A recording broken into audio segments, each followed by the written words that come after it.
What is up, fellas? JPS delivers here with, I guess this is a Monday.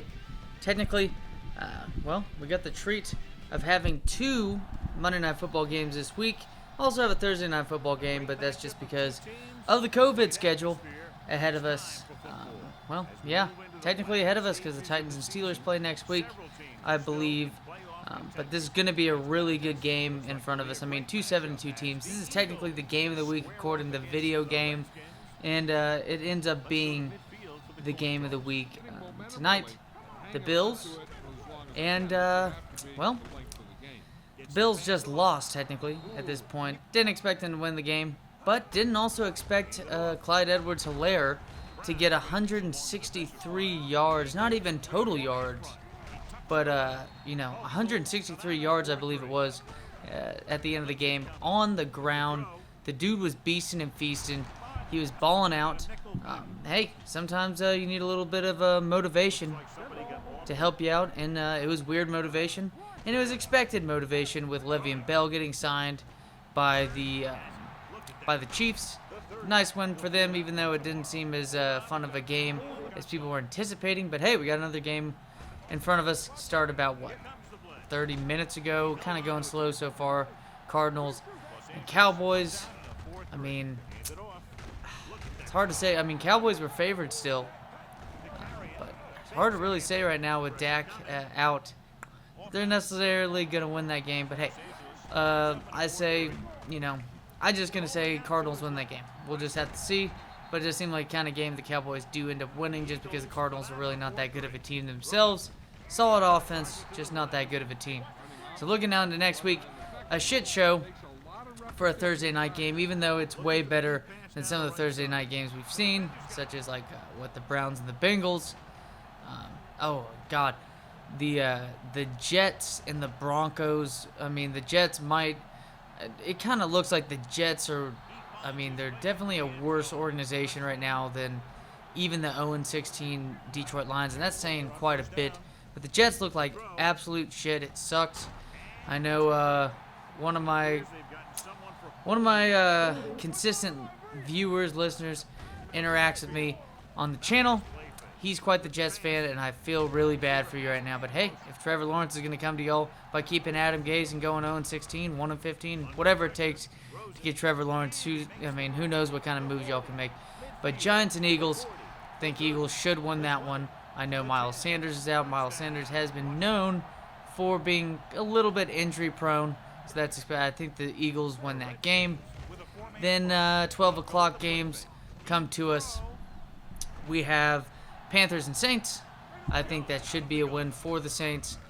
Even if Michael Thomas is out, I think Alvin Kamara and Latavius Murray are well enough, and as well as having Jared Cook and Emmanuel Sanders, even though they haven't been nearly as consistent. Emmanuel Sanders is really now starting to be on the same page as Drew Brees, so it'll be interesting to see how that offense works with having, maybe they'll have 4 wide receivers out, just pretty much interchange Emmanuel Sanders and Jared Cook for the personnel when it comes to I guess routes run and whatnot.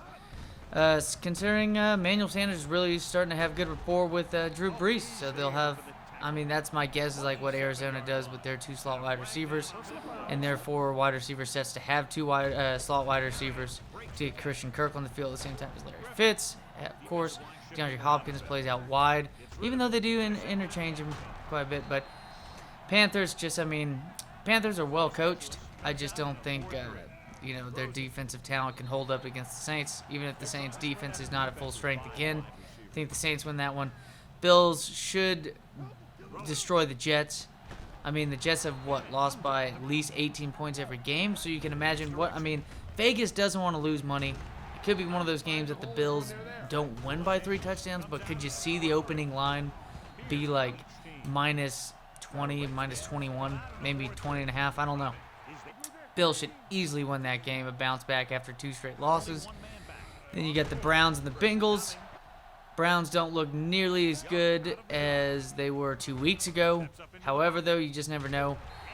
Bengals just teetered away on a bad loss against the Colts. Colts down by 3 touchdowns at that point. Joe Mixon looked good. That offense looked like it was holding the game up pretty well, but hey, Cincinnati has terrible defense, and Phillip Rivers ends up throwing for 350 yards and 3 touchdowns against you. So I think the Browns should be in a spot to play. I mean, a really good game by Kareem Hunt ahead of us. We saw what Nick Chubb did against this team, so nothing's going to surprise me if the Browns have a really good game right there. Cowboys and Washington. Interesting game right here because Cowboys, I mean, when you look at this beginning of the year with Dak in the lineup, should be easily a win, but you never know. You never know. I would give the Cowboys a slight edge, but it is a rivalry game in division against Washington. Did I say Redskins? Well, sometimes we fuck up. But Washington, I think there's a chance they could upset the Cowboys, even though it's not nearly as much of an upset as you'd imagine before. Now with Andy Dalton, the quarterback. But there's a chance. Packers and Texans, I expect the Packers to win that game. Texans, a heartbreaking loss against the Titans. Derrick Henry. Not to say I called it, but I called it. But I didn't even call it to that extent. 260-something yards, total yards. Did have 2 catches for 52 yards total. One of them was a huge catch. I think it was 53 yards. I think he had 1 catch for -1 before. But Derrick Henry, huge week. Won me number 1 in a tournament. Happy for that. Pat myself on the back. It's James Conner and company. Him, Julio Jones. It just seemed like, a nice slate on that aspect. But I think the Packers win. Texans defense just doesn't look good whatsoever. And the Packers have a good, solid running back. A good, solid running game. I know they just came off a loss against the Buccaneers. But Texans team's just not this Texas team. Devontae Adams should eat. And then we're looking at Lions and Falcons. This is an interesting game. Lions, just beat Jags. Jags suck.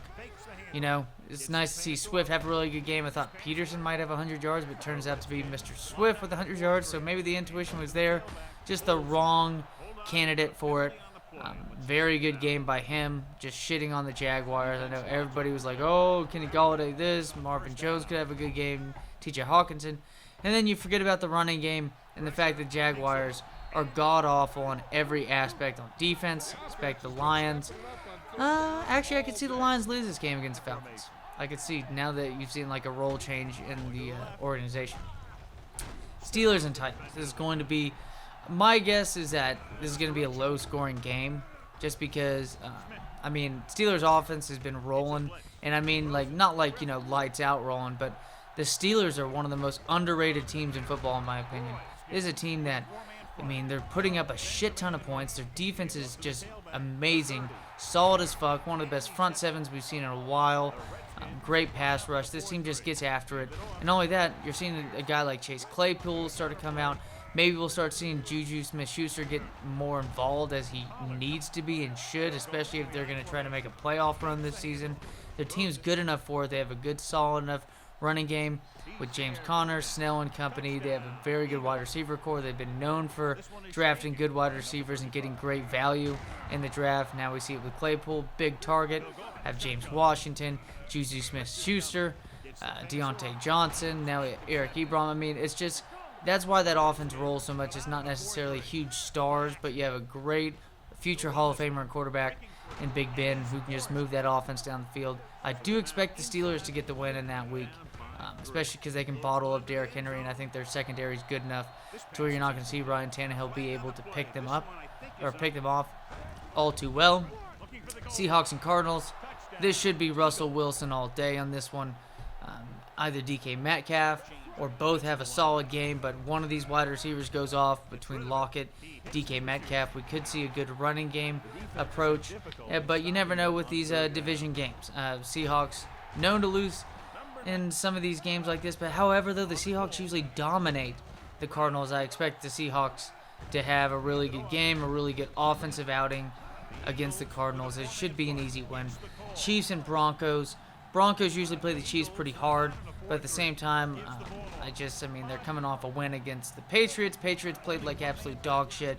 They needed 6 field goals. I don't think they scored a single touchdown. I expect the Chiefs to continue on. You could see a big game finally by Tyreek Hill. It's been kind of slumping a little bit. Travis Kelce, usually, to me, Kelsey's the type of guy you draft in season-long fantasy leagues to where you can just keep him in your lineup all year. Don't worry about it. To where Tyreek Hill's a best ball type player.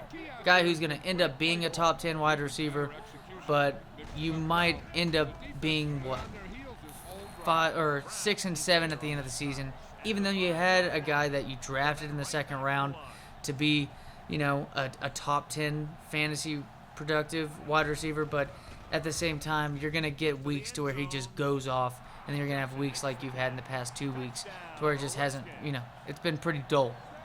I expect Chiefs, now with Le'Veon Bell, should be playing by then, but Edwards-Helaire, great game just now. So we'll see. I mean, they should easily win. Jaguars and Chargers, really looking forward to see what the Chargers approach. Are they going to be, or is Joshua Kelly finally going to have a good game now that Eckler's out? Because the Jaguars are the team to do it against. Could we see more Justin Jackson? Justin Jackson, the dude's a beast. Only reason why a lot of people forgot about him because he got injured at the beginning of the year and Joshua Kelly was right there. And Joshua Kelly, all to him, kudos to him. Took over the role behind Austin Eckler and has done a pretty damn good job. So with that being said, makes sense why people forgot about Justin Jackson a little bit, but still. I mean, this Chargers team, they should put up a ton of points in this game. And don't be surprised if their defense scores a touchdown or two against the Jaguars. I mean, it's totally the type of team to get a fumble return for a touchdown. Gardner Minshew is known as being vulnerable to giving up fumbles.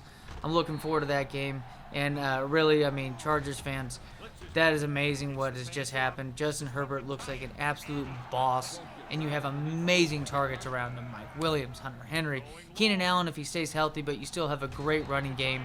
Well, not an amazing running game, but you have talented running backs behind him. All you have to do is just draft a good offensive lineman in the first round, and you're good to go. You are good to go. The future's looking bright for the Chargers. It's a relatively young defense, more so when you think of Joey Bosa at the helm. 49ers and Patriots. Interesting game right here. 49ers have bounced back. It was kind of one of those, I mean, it's the NFL. People suffer from recency bias so bad that they forgot that the Rams are not nearly as good as the 49ers, even though Nick Bosa's out. 49ers team is just well coached. I know Sean McVay is a great coach, but, I mean, George Kittle's amazing. When you have George Kittle on your team and you have an offensive genius and Kyle Shanahan, and you draft pretty well for wide receivers, Deebo Samuel, now Brandon Ayuk. And then you also have a solid running game to where you can, put Jerick McKinnon and Jeff Wilson in to fill in for a Mostert who's just been put on IR. This team should be good. They should beat the Patriots. Sunday night, Buccaneers should beat the Raiders, even though the Raiders have put up quite the battle so far this season. A pretty solid team, if you ask me, in my opinion. Gruden's done a pretty good job considering how bad this team really was a couple seasons ago, and being able to do this with Derek Carr too. I mean, impressive. I'm pretty sure. Did they beat the Chiefs? I'm pretty sure they beat the Chiefs last week. Bears and Rams on Monday night. That should be a really interesting game. I do see the Rams winning that one though. Bears been able to play, pretty well. Have a good, a good leader on their hands with Nick Foles. Post-game interview looked really strong. The leadership's there. Sucks, for Mitchell Trubisky, but hey, when you're doing when you have the most important position in all sports, you got to have a leader, and that team's now 5-1. I mean, their defense is better than people thought it was. Let's be honest. As always, fellas, take it easy, and see y'all next time.